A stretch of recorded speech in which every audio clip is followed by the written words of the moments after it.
Hi, everybody. Dan Illman, Mike Beer. It's the third jewel of the Canadian Triple Crown, the $400,000 Breeders' Stakes. We are going a mile and a half on the turf. It is race number 10 at Woodbine on Saturday. Important message for our friends across Ontario. If you can't make it to Woodbine on Saturday, Champions Off-Track Betting has over 50 locations across Ontario. It'll bring you the excitement of horse racing closer to home. The best thoroughbred and standardbred racing from tracks around the world, right in your own neighborhood at Champions. Let's take a look at the field for the Breeders. It is a competitive race. It is a full field, and we'll talk about it in post-position order. The number 1 Seguimi is still eligible for a non-winners of 2 life race, and really the question for Seguimi, as for all of the horses in this race, is the mile-and-a-half distance. He does have good tactical speed. I think Patrick Husbands can work out a decent trip tracking the pace. I agree with that too. I do wonder about the distance, but that's a fair question to be asked of everybody in here. So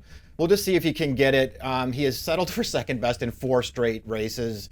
It's not something that you really like to see, but he has stretched out effectively in his last couple. Flashy Meister is the number 2, and it's nice to know that Flashy Meister has at least conquered a mile and a quarter. He did so last time out in a maiden special weight on the turf. It's his 3rd start of the form cycle. You can project improvement for this Kevin Attard trainee. It's just that right now he's too slow on the Beyer speed figure scale. Yeah, he's just got to improve a lot. I like that he handled distance last time. It's not a race that really makes him competitive in here, just off of a maiden win. He's just going to have to take a huge step forward. I thought the 3 Lucas and Laurie ran pretty well last time out, going a mile and a quarter on turf, only beaten 3/4 of a length, but that was against much weaker horses. This horse was 123 to 1 in the Queen's Plate for a reason and just didn't fire that day. He may need a little bit of a pace collapse. Yeah, he is a horse who I respect that he's run the 2 best races, 2 best figures of his career in his last 2 starts, and he seemed to handle the mile and a quarter fine last time, but he's another horse who looks like he's in a little tough here. Connections got a little ambitious with Rising Star in the Queen's Plate after he finished 3rd in the Plate trial, and he just didn't fire, although he didn't have a very good trip in that race. They dropped him back into a maiden going a mile and an eighth. He got a nice trip that day. He got it done, but he's another horse that is right now hovering in the Beyer range of 65 to 70, and that's not going to do it. Yeah, they claimed this horse for 40, and they've been ambitious with him since they've taken him, but he has to take a huge step forward here. The 5-Tone Broke has had one of the weirdest campaigns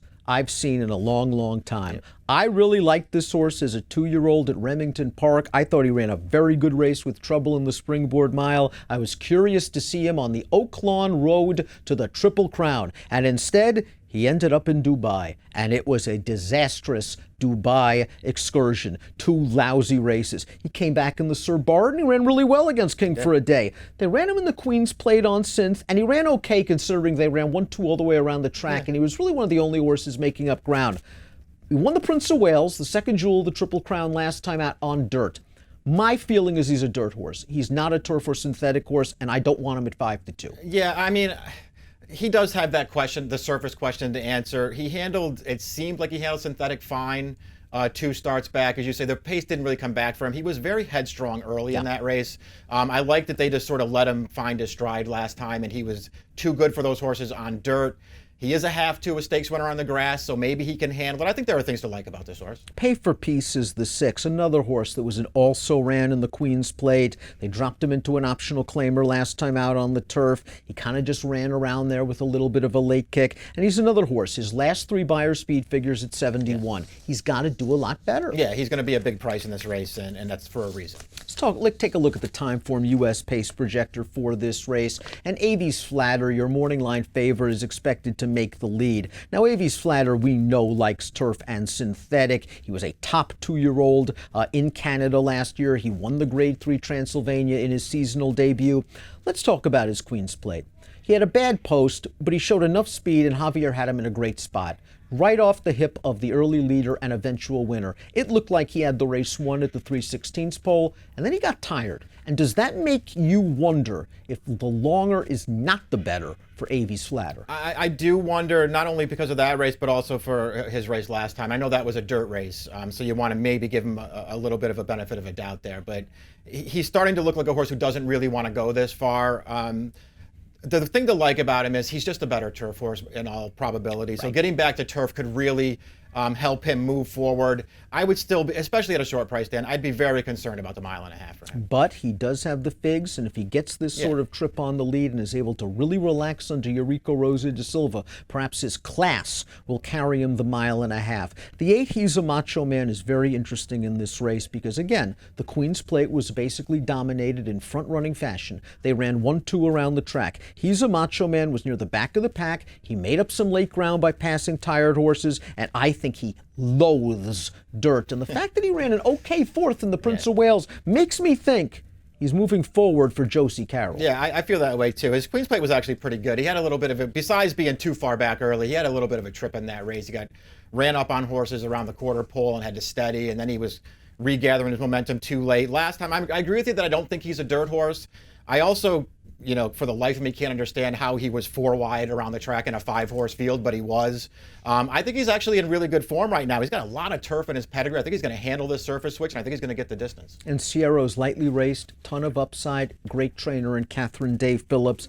Tough outside post position in this race, but in a 1.5 miles, there's plenty of time for Emma Jane Wilson to get a spot. I thought he ran okay and only okay last time out in the Toronto Cup as the favorite. He's going to have to do better. I wanted to see him run better than that last time too, but I'm not really ready to give up on him yet either. I think there's a lot of upside still with this horse. Top pick time for the 3rd jewel of the Canadian Triple Crown, the Breeders' Stakes. I'm going to go with the Josie Carroll Exacta. Avies Flatter over He's a Macho Man. You're going with He's a Macho Man on top. You're trying to knock Avies Flatter out of everything. Yeah, I tried to I put him 3rd in this race, not because I don't think he's the best. I do think he's the best horse on turf anyway. I'm not sure he really wants to go this far. I went 8, 5, and 7. 8, 5, 7. You're getting a price on He's a Macho Man. 7, 8, 1, 4 for me in the Breeders' Stakes, the 3rd jewel of racing's Triple Crown, and it has an approximate post time on Saturday afternoon at 5:42 Eastern. Good luck.